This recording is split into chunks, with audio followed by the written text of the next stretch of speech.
అంటే ఒకసారి చెప్పిన అబద్దాన్ని నిజం చేయడానికి 100 సార్లు చెప్తే అది నిజం అవుతుందనే ఒక అపోహలో కాంగ్రెస్ ప్రభుత్వం ఉంది. మేము మీలాగా రేషన్ కార్డు ఇవ్వడానికి కూడా ఒక గొప్ప కార్యంగా దైవ కార్యంగా భావించి మేమేమి దాన్ని ఏదో గొప్ప ఇదిలాగా చేయలేదు, హడావుడి చేసి చేయలేదు. ప్రతిదానికి పబ్లిసిటీ పిచ్చి ఉండాల్సిన అవసరం లేదు. 6,47,000 పైచీలకు కార్డులు ఇచ్చింది 9.5 సంవత్సరాల్లో బీఆర్ఎస్ ప్రభుత్వం. కానీ వీళ్ళలాగా మేము అదొక ప్రదర్శనలాగా చేసి ఇవ్వలేదు. మేము చాలా మేరకు మీ సేవ ద్వారా ఇతరత్ర ఎవరైతే లబ్ధిదారులు అప్లై చేసుకుంటే డైరెక్ట్గా వాళ్ళకే ఇచ్చినాం. గతంలో ఇవ్వలేదు అనే మాట అబద్దాలు గతంలో చెప్పినారు, మళ్ళీ చెప్పే ప్రయత్నం చేస్తున్నారు. నేను కాంగ్రెస్ పార్టీకి నేను చేసే విజ్ఞప్తి ఒకటే. హిందీలో సామెత ఉంది, నాచినాయే ఆంగం తేడా అని. అంటే నాకు డ్యాన్స్ రాకపోతే కిందేదో నేల బాగాలేదు, అంతా ఒడిదుడుకులున్నాయని, ముఖం బాగాలైతే అద్దం బల కొట్టుకున్నట్టు. గ్రామ సభల్లో ప్రజలు అడుగుతున్న ప్రశ్నలకు మీ దగ్గర సమాధానాలు ఉన్నాయా? ప్రజలు ఏమడుగుతున్నారు? 100 రోజుల్లో 6 గ్యారంటీలు అన్నారు, ఏమైందని అడిగారు. ప్రజలు ఏమడుగుతున్నారు? రుణమాఫీ సంగతి ఏమైందని అడుగుతున్నారు.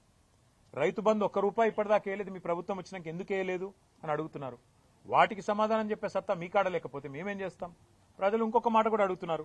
1,06,00,000 దరఖాస్తులు తీసుకున్నారు మీరు ప్రజాపాలన పేరిట డిసెంబర్ 23లో. ఆ దరఖాస్తులు ఇచ్చినాం కదా రేషన్ కార్డులకు, రైతు భరోసాకు, మళ్ళెందుకు దరఖాస్తు పెట్టాలని అడుగుతున్నారు. ఎవరు తప్పిది? ఆ దరఖాస్తులు ఎక్కడ పోయినాయి? ప్రభుత్వం దగ్గర సమాచారం లేదు. అందుకే ఇవాళ మీరు రాష్ట్ర ప్రభుత్వాన్ని అనేది ఏమంటే, మీరు పరిపాలనలో నిమగ్నం కండి. మీరు ఇతరత్ర కార్యక్రమాలు బంద్ పెట్టి ప్రజలకు మేలు చేసే కార్యక్రమాలు, గ్యారంటీల అమలు, వాటి మీద మీరు దృష్టి పెడితే ఈ నిరసనలు మీకు తప్పుతాయి. లేకపోతే మాత్రం ఇవాళ ఎక్కడన్నా ఒక్క టీఆర్ఎస్ నాయకుడు పాల్గొన్న దాఖలాలు మీరు చూపెడతారా?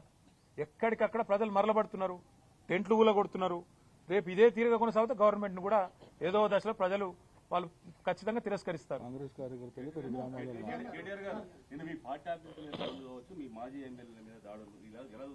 ఇలా చూస్తాం. ఈ రాష్ట్రంలో శాంతి భద్రతలు ఇప్పటికే పడకేసినాయని దేశమంతా అనుకుంటున్నారు. క్రైమ్ రేటు పెరిగింది, హోంమంత్రి లేరు. ముఖ్యమంత్రి గారు కేవలం ప్రతిపక్షాల మీద కేసులు పెట్టాలా, సోషల్ మీడియాలో పోస్టులు పెట్టే వాళ్ళ మీద కేసులు పెట్టాలనే తాపత్రయంలో ఉన్నారు. వాళ్ళ ప్రయారిటీ వాళ్ళది, మా ప్రయారిటీ మాది బ్రదర్. వాళ్ళ ప్రయారిటీ ఫార్ములా కేసు, మా ప్రయారిటీ ఫార్మరు. సింపుల్గా మా ప్రయారిటీ ఫార్మర్ కాబట్టే మేము ఈ పని చేస్తున్నాం. మేము వాళ్ళు అవతల ఏమనుకున్నా మా పని మేము చేసుకుంటూ రైతుల్లో 70 లక్షల రైతు కుటుంబాలకు 1,00,000 కోట్లు ఇచ్చిన ప్రభుత్వం మాది. 73,000 కోట్లు ఆనాడు రైతు బంధు రూపంలో నేరుగా ఖాతాల్లో వేసినాం. 28,000 కోట్లతో రుణమాఫీ 2 దఫాలుగా చేసినాం. కాబట్టి 1,00,000 కోట్లు నేరుగా రైతుల ఖాతా